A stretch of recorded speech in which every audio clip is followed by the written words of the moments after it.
Les premières dates de mon spectacle approchent à grande vitesse et j'ai toujours pas écrit une ligne. Le problème, c'est que j'ai lancé une machine qui me laisse pas le temps. Mon producteur va même me présenter une co-auteure pour qu'elle écrive mon spectacle. Comme si j'en étais pas capable tout seul. C'est la merde.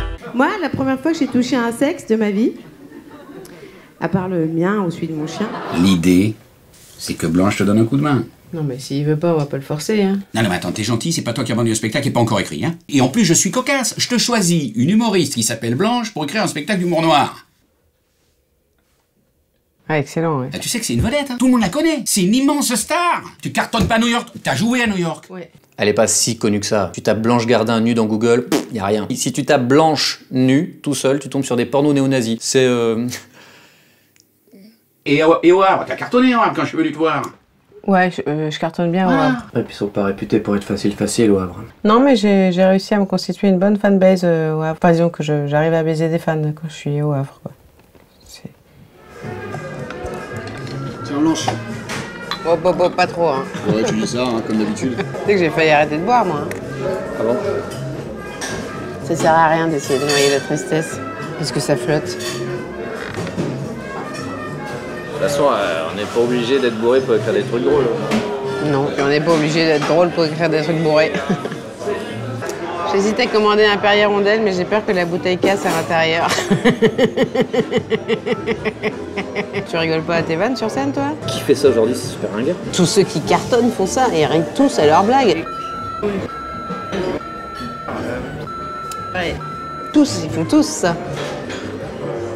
Je m'en fous, j'ai pas d'amis dans ce milieu de merde. Tu sais pourquoi les musulmans, ils ont les têtes de cul?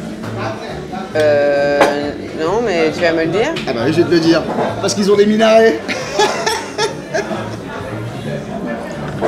Elle est un peu dure, celle-là. Non, pas toi, Blanche. Moi j'en ai une sur les juifs, tu sais ce que ça fait le vendredi soir de juifs PD? Ah, ça fait chabit, tradition. Tu sais pourquoi les mecs qui ont de la calvitie, ils prennent du Viagra? Non. Pour essayer d'avoir des queues de cheval. Je sais pas d'où ça me sort. Tu veux faire quelque chose? Bah écoute, la même, ouais, je veux Ouais, bien. ok, super. Merci, Simon. Bien aller me faire enculer quoi, ouais. C'est Simon. Moi, je sais qu'il est parano, j'ai dit à tous les serveurs de l'ignorer exprès. Ça lui fera la bite. Tu m'as de quoi? Un petit jeune qui débute, on peut lui piquer du matos, il n'est pas encore connu, vu qu'on bloque. Ah ouais, alors tranquille, toi tu pompes des trucs. Ceux qui ont cartonné, ils ont pompé. Hein. Tous ces gens-là ont pompé allègrement les Américains, quoi. Comme ça que tout le... Bon, de toute façon, j'ai pas d'amis dans ce milieu de merde. T'as essayé la coke? La coke, c'est bien hein, pour écrire. Hein. Comment tu crois que j'ai écrit 2 spectacles en 2 ans, moi? Faut s'user un peu la santé, hein. Là, tu pourrais partir sur une anecdote, genre familiale et... Qu'est-ce qu'il y a? Tu sais quel bruit ça fait, Jack qui se branle? Non.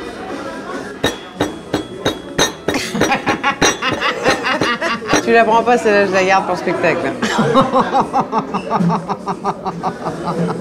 Dis-moi par exemple, là, ce qui t'énerve, ce qui te rend triste ou nerveux ce soir, qu'est-ce qui te passe par la tête? Ce qui me rend nerveux, c'est que j'arrive pas à m'imposer dans une conversation. Spontanément, vas-y. J'arrive pas à m'imposer. Mais réfléchis pas, vas-y, dis-moi ce C'est que j'ai pas de charisme en fait. Pas de charisme. Mais c'est bien ça, pas de charisme. T'es une merde, vas-y, creuse. Moi je te parle de ma vie. Dans ma vie, je sers à rien. Je suis nul. C'est pas vrai. Regarde, tu consommes du vin, tu fais vivre un petit exploitant du côté de Chablis en Bourgogne, je suis sûrement super sympa. Ce soir, il y a de fortes chances pour que tu me sauves de ma misère sexuelle, tu sers pas à rien, mec. Je t'assure. Je suis désolé, on va pas baiser, on a même pas écrit un sketch. Non, ça c'est sûr déjà, on va pas baiser, je vais te baiser. Vu comment tu tiens l'alcool, j'imagine bien qu'il y a un moment où il va falloir que je pilote. Capitaine de soirée.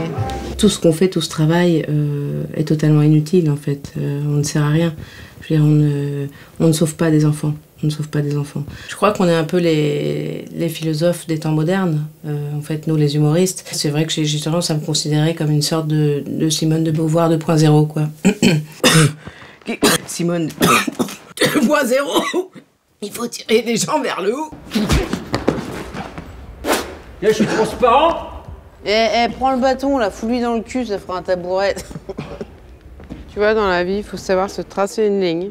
Je l'ai collé dans le pif. Non, arrête, je suis sérieuse, là. J'ai lu un bouquin sur les primates. Et je pense qu'il faut il faut revenir à l'état de singe de temps en temps. Tu vois, par exemple, j'ai lu que éjaculer, Bah, ça te fait sécréter des hormones qui font que tu as une meilleure peau après, que tu dors mieux. Ça combat la dépression, c'est dingue, non? Bah, je savais pas. Bah si. Parce que toi, avec ton histoire de coma, t'as pas dû éjaculer depuis longtemps, tu sais. Oh, 10 ans. 10 ans? Ah, c'est pour ça que t'es grognon, hein.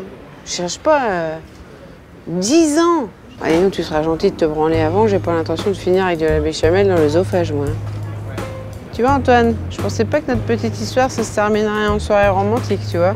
Non plus. J'ai pas vraiment retrouvé la joie de vivre avec Blanche, mais j'ai découvert qu'on pouvait bander sous la contrainte. Bah là, je crois que je suis un peu plus calme quand même. 10 litres de rage.